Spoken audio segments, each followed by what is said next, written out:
And India-Canada stalemate continues. Canadian government has put together both human and signal intelligence to support its allegations against India in the investigation of Khalistani terrorist Hardeep Singh Nijjar's death, which has flared controversy between India and Canada.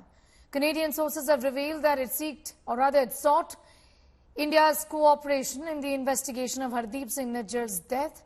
Sources also reveal that allegations of India's involvement are based on surveillance of Indian diplomats in Canada, and no Indian official has denied the allegation.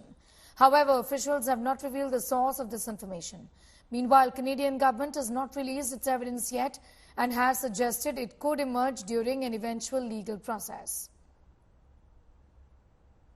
We are deeply concerned about the allegations that Prime Minister Trudeau has raised.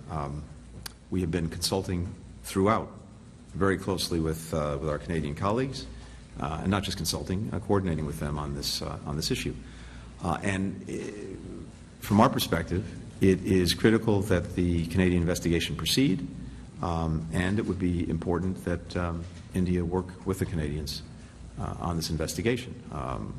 We want to see accountability, and it's important that the investigation run its course and lead to that result.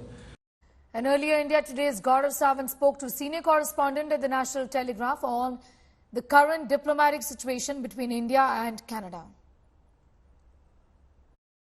Let me now quickly take you to Canada and get you the latest. Joining me on India First is White Claypool. He's a senior correspondent with the National Telegraph. White, welcome on India First. What's the response in Canada to Justin Trudeau talking about credible allegations and credible reason to believe, but not about credible evidence?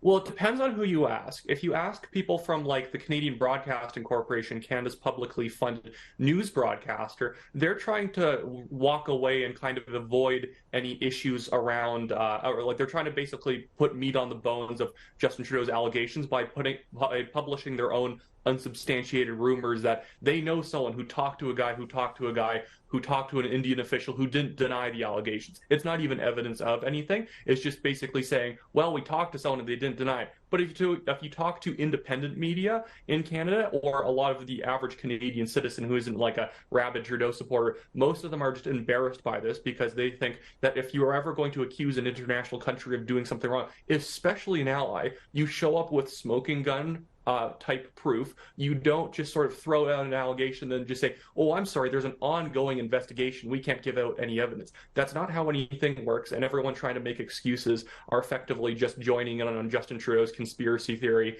and deluding themselves to pretend like, the emperor's not like wearing clothes when he's not. So you're saying Justin Trudeau actually appears to be like the emperor with no clothes, but the question that perhaps people in Canada also want to know, in India very keen to know, does Canada have proof, considering the information that we have is, as far as Nijjar is concerned, the killers are yet to be arrested. Have the killers even been identified? Are there any suspects? Well, the thing is that what the general initial report was when Nijjar was killed was that there was two men who had committed it. They shot him and they maybe quickly drove away or something like that, and that's all we have. We've never identified the two individuals.